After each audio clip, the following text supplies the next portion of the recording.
medicinskem virusu, upam, da sem prav povedala, če ne bodo popravili tukaj, ker so sami strokovnjaki. RSV je med najpogostejšimi vzroki za hospitalizacijo majhnih otrok po svetu, saj lahko povzroči težko vnetje najmanjših dihalnih poti. Najbolj so ogroženi dojenčki, mlajši od 1 leta, nedonošenčki in otroci s pridruženimi zdravstvenimi težavami. Od jeseni 2024 je cepljenje v Sloveniji na voljo vsem nosečnicam med 24 in 36 tednom nosečnosti in je brezplačno. Stroške krije Zavod za zdravstveno zavarovanje Slovenije. Več o tem pa prosim, da pove Marta Grbič-Vitek, nacionalna koordinatorica cepljenja z Nacionalnega inštituta za javno zdravje. Izvolite. Dobar dan. RSV, torej respiratorni sincicijski virus, je zelo nalezljiv virus, s katerim se lahko okužimo večkrat tekom življenja. In te okužbe z RSV se pri nas oziroma v našem podnebnem pasu pojavljajo najpogosteje od jeseni do pomladi. RSV je zelo pogost povzročitelj akutnih okužb dihal pri dojenčkih in majhnih otrocih in je najpogostejši povzročitelj akutnega bronhiolitisa majhnih otrok. Večje tveganje za težji potek bolezni imajo nedonošeni otroci, otroci s kronično pljučno boleznijo in pa otroci s prirojeno hudo srčno okvaro. Za preprečevanje okužb s respiratornim sincicijskim virusom oziroma predvsem težkim potekom bolezni pri majhnih otrocih je v Sloveniji na voljo cepljenje nosečnic proti RSV. In sicer v breme obveznega zdravstvenega zavarovanja, kot ste že slišali. To cepljenje priporočamo vsem nosečnicam od 24 do 36 tedna nosečnosti. S tem lahko preprečijo oziroma zaščitijo svojega otroka pred težkim potekom bolezni v prvih mesecih življenja. Namreč s cepljenjem v času nosečnosti materina protitelesa prehajajo preko posteljice na otroka in ga tako zaščitijo v prvih mesecih življenja, ko je otrok najbolj ranljiv. Cepljenje je varno in učinkovito tako za nosečnico kot za otroka. Zdaj, to cepljenje proti RSV za nosečnice je v Sloveniji na voljo od septembra lani. In v lanskem letu, od septembra, je bilo cepljenih okrog 1000 nosečnic, letos do septembra pa nekje 2200 nosečnic, to pomeni v tem letnem obdobju približno 20% vseh nosečnic. Nosečnice se lahko cepijo pri izbranem zdravniku, cepijo tudi nekateri ginekologi, nekateri cepilni centri, lahko pa se cepijo tudi na območnih enotah, v ambulantah na območnih enotah NIJZ. Poleg nosečnic cepljenje proti RSV priporočamo tudi starejšim oziroma vsem starim 60 let in več, ker tudi pri njih lahko okužba oziroma imajo večje tveganje za težji potek bolezni. Posebej, če so recimo imunsko oslabljeni ali pa imajo kakšne pridružene bolezni, vendar je za starejše cepljenje zaenkrat samo plačniško. Nosečnicam poleg cepljenja proti RSV priporočamo tudi cepljenje proti gripi in proti oslovskemu kašlju. In več o tem cepljenju si lahko nosečnice preberejo v eni knjižci, ki smo jo pripravili na NIJZ-ju, to je tale knjižica Zdrava mama, zdrav otrok, na voljo je tudi na naši spletni strani. In pa še več o cepljenju nosečnic je na voljo še v drugih gradivih, ki so pa tudi dostopni na spletni strani NIJZ. Hvala lepa. Zdaj pa, ko smo pri cepljenju, ne bi prosila še Miha Čovnika, profesorja, našega ginekologa, porodničarja, on svetovja. Mogoče več iz prakse, kaj sploh to pomeni, kakšno zaščito prinaša, kakšne so izkušnje. Ja, samo kratek pogled porodničarja, ginekologa. Mi smo zelo, poleg koristi, zelo pozorni na varnost vsega v nosečnosti, preiskav, zdravil, cepiv, hrane. In za cepiva, ki jih nosečnicam svetujemo, to ste že slišali, to je cepivo proti gripi, cepivo proti oslovskemu kašlju in cepivo proti RSV, lahko mirno trdimo, da imamo zelo dobre in imamo veliko dokazov, da so to cepiva, ki so varna za nosečnico in za otroka. Konkretno cepivo proti RSV ne vsebuje živih mikroorganizmov, tako da ne more povzročiti okužbe ali pa poškodbe pri plodu, vsebuje samo beljakovine z ovojnice virusa.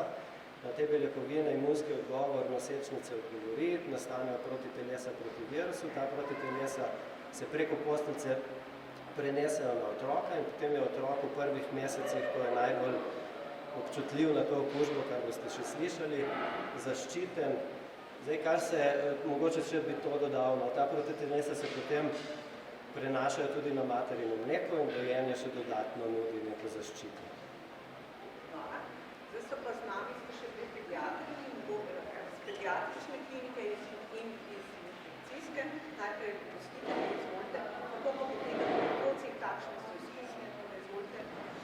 Ja, respiratorni sincicijski virus je najbolj pogost povzročitelj virusnih okužb pri otrocih. S tem virusom se do 2. leta okužijo praktično vsi otroci. Pri večini poteka okužba v blagi obliki kot prehlad.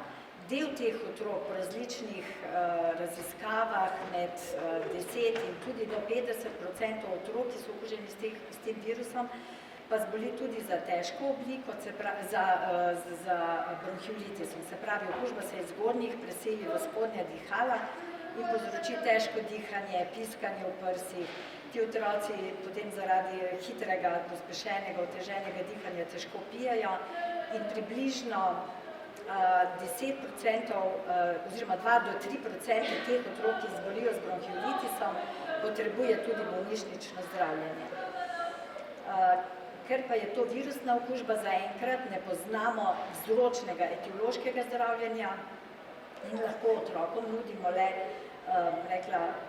podporno simptomatsko zdravljenje.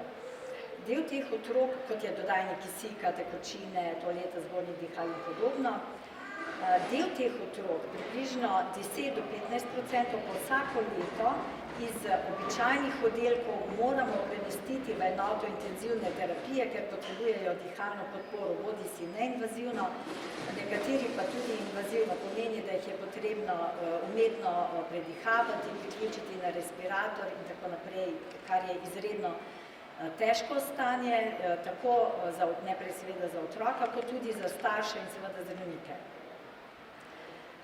Poleg teh akutnih težav, ki jih lahko povzroča respiratorni virus, naj pri tem dodam, da je k sreči smrtnost v zahodnih državah zaradi bronhiolitisa, k sreči ponavljam, zelo redka, pa ima lahko respiratorni sincicijski virus povzroči pri otrocih tudi dolgoročne posledice. Se pravi, tudi izven tega akutnega obdobja, predvsem, če so otroci mlajši od 1 leta in težko prebolevajo, se pravi, da je bronhiolitis težko potekajoč, v smislu astme, večkrat imajo potem astmo in pa dolgotrajno piskanje kasneje v življenju. Hvala lepa.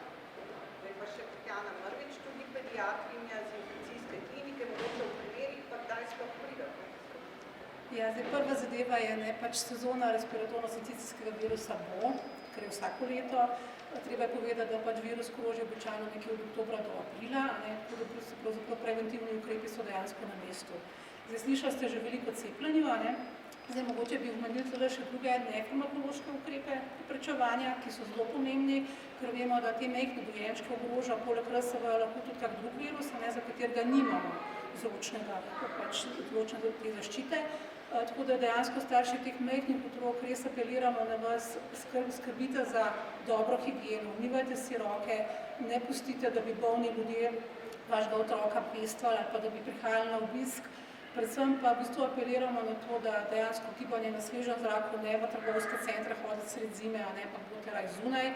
In pa če imate starejšega sorojenca in če imate kakršnokoli možnost, da imate v prvih mesecih tega dojenčka, tega starejšega sorojenca v domačem okolju, izven vrtca, da dejansko to izkoriste, ker s tem dejansko tudi lahko zelo pomagate svojim otrokom. Zdaj, kdaj pa v bistvu k zdravniku, to pa pravzaprav nekako starši zelo dobro vidijo. Zdaj, tile majhni dojenčki pravzaprav praviloma nehajo jesti, se pravi, je že tukaj problem, potem pa vidijo, da dejansko starši, da ti otroci zelo težko dihajo, slišijo jih, da piskajo, hropejo, Zdaj lahko v bistvu se pri najmanjših otrocih pojavijo tudi težave, da kar nehajo dihati, se pravi, da so te rečemo apnoične atake. Tako da starši, ko tega otroka svojega opazujejo, dejansko po mojem zelo hitro lahko registrirajo, da je nekaj otrokom narobe in takrat pač treba zdravniku. Hvala lepa, zdaj pa seveda vaše vprašanje, tukaj so na voljo strokovnjaki. Kakšno vprašanje? Še kaj nismo povedali? Mogoče glede cepljenja, kakšen je odziv do zdaj oziroma kaj pričakujete, kakšne so neke številke realne, se vam zdi, da je to mogoče po koroni tudi zanimanje za to vrsto cepljenja upadlo tudi nosečnica? Ne, RSV cepljenje za nosečnice je itak na voljo šele od septembra lani, in od takrat pravzaprav je bilo relativno zelo dobro sprejeto. Tako da v resnici je cepilo več nosečnic, kot smo pričakovali v začetku, glede na to, koliko se je prej nosečnic cepilo proti oslovskemu kašlju. Tako da se je zdaj hkrati s cepljenjem proti RSV izboljšalo tudi cepljenje proti oslovskemu kašlju pri nosečnicah. Tukaj mi smo načeloma zadovoljni, teh 20% je za slovenske razmeroma visok delež. Če se pa primerjamo z državami, kjer bi pa si želeli biti, so pa tam deleži bistveno višji, 40, 50, 60% nosečnic, ki se cepijo proti RSV. Samo še nekaj. A gre za enkratni odmerek ali se prejme 2 odmerka v količini? Zaenkrat so priporočila za en odmerek, ni tako še zaenkrat kot pri oslovskem kašlju, kjer je pravzaprav v vsaki nosečnosti potreben en odmerek. Mogoče bomo pa tudi na ta način pač sproti prilagajali priporočila. A je cepljenje za nad 60 let izpolnjeno? Ne, zaenkrat je pa to samo plačniško. Ste rekli, en odmerek velja potem za celo življenje? Zaenkrat je tako, da je predviden en odmerek. Bomo s časoma videli, kako se bo to, kako se bilo del časa na plačnišču. Mogoče še za korono eno vprašanje, lahko beremo, da se v Avstriji in Nemčiji ponovno pojavlja v večjem obsegu. Zdaj vemo pri nas, tudi če smo poznajeni, se še redko kdo dejansko testira, pa vendar obstajajo kakšni podatki, koliko tega je mogoče pri nas, pa in v populaciji. Jaz bi samo to rekla, da pač pri nas zaznavamo nek blag porast, kot ga po zahodni Evropi, ampak zdaj kaj posebnega se pa ne dogaja. Mislim, da je manj zbolelih zaenkrat, kot je bilo lani v tem času, ko smo imeli tudi en tak porast že od avgusta, septembra, tako. Zdaj nekako v bistvu koronavirus se obnaša zelo tako sezonsko, pravzaprav vemo, da se bo začel pojavljati zdaj jeseni, ker to je tak virus, tako da pričakujemo povečano število bolnikov. Je pa zanimivo, da pravzaprav pri otrocih dejansko opažamo, da so okužbe blažje. Za razliko od odraslih, starejših ljudi, posebej starostnikov, ker lahko pač zelo veliko zapletov, pri otrocih običajno ni kakih večjih težav v smislu razen tega, da slabše jejo dojenčki, recimo, pa da je visoka vročina, tako da je potek mogoče malo drugačen, kot je na starejši populaciji. To je to. Hvala lepa, hvala, da ste prišli, hvala vam za sodelovanje, pa srečno lep dan.